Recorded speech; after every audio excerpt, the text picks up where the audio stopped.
ఒకసారి కెమెరాలో అటువైపు తిప్పండి. పంట పొలాలు అన్నీ కనిపిస్తాయి. పంట పొలాల పరిస్థితులు అన్నీ ఇదే మాదిరిగానే ఉన్నాయి. ఇప్పటికి పంటలు మునిగిపోయిన పరిస్థితి. ఈ పంటలు అధికారులు రారు. సీఎం అనే వ్యక్తి కనీసం జిల్లాకు కూడా రాలా. జిల్లాకు వచ్చి కనీసం నేనున్నాను అని చెప్పాల్సిన మనిషి కనీసం నేను ఇన్ని రోజులు అయిపోయింది జిల్లాలకు కూడా రాలే. కనీసం వచ్చి నేనున్నాను అని చెప్పి రైతులకు భరోసా ఇచ్చి ఆ రంగు మారిన ధాన్యమైనా కానీ తడిచిన ధాన్యమైనా కానీ కనీస మద్దతు ధరకు మేము కొంటాము నాది పూచి అని చెప్పి నోటిఫికేషన్ ఇంతవరకు ఇవ్వాల. ఆయన ఇక్కడికి వచ్చి ఇవ్వాల్సింది ఎప్పుడో చేయాల్సింది పోయి రాను కూడా కనీసం రాలేదంటే అసలు ఇంతకన్నా దారుణమైన ముఖ్యమంత్రి బహుశా ఇంకొకరు ఎవరు ఉండరు. దాదాపుగా 10-15 రోజులుగా ఈ మాదిరిగా దాదాపుగా 10 రోజులు పైగానే వర్షాలు పడి పూర్తిగా ఊర్లు మునిగిపోయే పరిస్థితిలోకి వచ్చే సంగతి అందరికీ తెలుసు. మరి అందరికీ తెలుసు వర్షాలు పడ్డాయి అని, ఊర్లు మునిగిపోయాయని, ఇల్లులు మునిగిపోయాయనే సంగతి అందరికీ తెలిసినప్పుడు మరి చంద్రబాబు నాయుడు గారు అందరికీ ఎందుకు 5,000 రూపాయలు ఇవ్వడం లేదు అని చెప్పి నేను గట్టిగా డిమాండ్ చేస్తా ఉన్నా. ఇక్కడికి వచ్చి జరిగేది ఏంటి అనేది మీరంతకు మీరే దయ ఉంచి మానవతా దృక్పథంతో మీరు ప్రజల తరపున మీరు మైకులు పెట్టి అడగండి ఎంతమందికి మేలు జరిగింది, ఏ లెవెల్లో వాళ్ళు బతుకుతా ఉన్నారని. గత 10 రోజుల నుంచి వర్షాలు కురుస్తూనే ఉన్నాయి. పనులకు పోలేని పరిస్థితిగా ఉంది.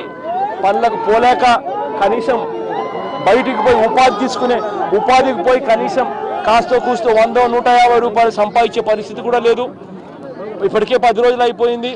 ఇంకా కనీసం ఈ పరిస్థితి మెరుగు కావాలంటే ఇంకొక 10 రోజులు పడుతుంది. ఎక్కడి నుంచి వాళ్ళు బతుకుతారు?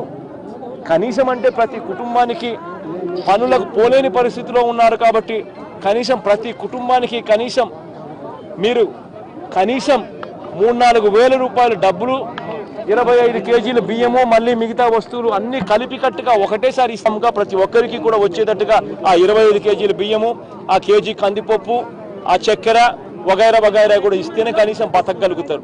అవేవి ఇవ్వకుండా ఊరికి ఆదిత్య వచ్చి అధికారులను తిట్టడం అన్నది నిజంగా అది మానవత్వం కూడా మానవత్వం చేసే మనిషి పని కూడా కాదు. అది గ్రామాలు మునిగిపోయి ప్రతి ఇళ్ళల్లోకి కూడా నీళ్ళు వస్తే మరి ప్రతి గ్రామంలోనూ ప్రతి ఇంట్లోనూ దాదాపుగా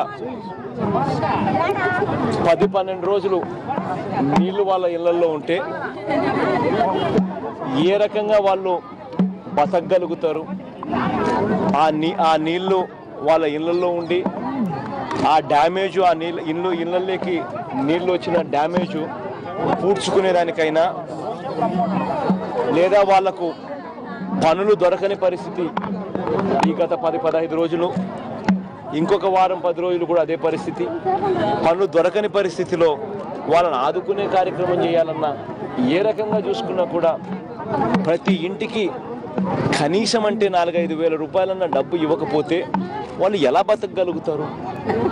రైతులకు ఇవాళ ఎకరాకు నీకు తెలుసు, నాకు తెలుసు, రైతులకు అందరికీ తెలుసు. ఏ రైతులు అడిగినా కూడా ఎవరైనా కానీ చెప్తారు ఎకరాకు కనీసం 25,000 రూపాయలు 30,000 రూపాయలు ఖర్చు అవుతుంది అని. మరి ఎకరాకు 25,000 రూపాయలు 30,000 రూపాయలు ఖర్చు అవుతుంది అనే సంగతి అందరికీ తెలుసు. మరి అందరికీ తెలుసు అదే రకంగా వర్షం అంతలక్కలా పడింది అని అందరికీ తెలుసు. మరి ఎన్యూమరేషన్తో ఏం పని? నిజంగా జిల్లా మొత్తం తడిసింది అని అందరికీ తెలుసు. ఎన్ని ఎకరాలు నానింది అన్న సంగతి అందరికీ తెలుసు. ఎన్ని ఎకరాలు నీళ్ళల్లో మునిగిపోయింది అనే సంగతి అందరికీ తెలుసు. మరి ఎన్యూమరేషన్తో ఏం పని? వర్షాలు వచ్చినాయి, తడిచినాయి, అందరికీ తెలుసు. మరి అందరికీ అధికారులు రావాలి, వచ్చి తప్పుడు లెక్కలు రాసుకోవాలి, ఒకరికో ఇద్దరికో మాత్రమే ఇవ్వాలి అని చెప్పి ఎందుకు భ్రమ పెడుతున్నారు? ఎందుకు మభ్య పెడుతున్నారు?